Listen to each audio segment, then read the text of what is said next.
உங்கள் அனைவருக்கும் என்னுடைய வணக்கம். இருக்கீங்க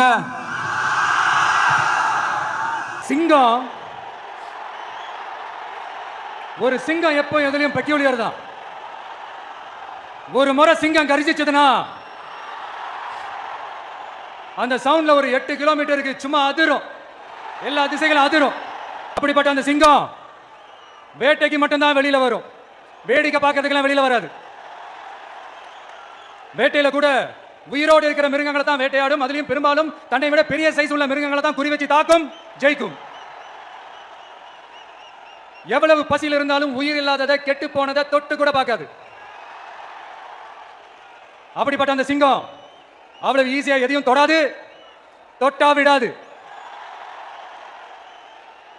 காட்டோட 4 பக்கமும் மார்க்கிங் மை டெரிட்டரின்னு தன்னுடைய பவுண்டரியை தானே வகுக்கும். அப்படிதான் அந்த காட்டையை தன்னோட கண்ட்ரோல்ல வச்சிருக்கும். சிங்கத்துக்கு கூட்டத்தோட இருக்கிறதுக்கும் தெரியும், தனியா இருக்கிறதுக்கும் தெரியும். அப்படியே தனியா வரணும்னு நினைச்சாலும் தனியா வந்து அத்தனை பேருக்கும் தண்ணி காட்டும்.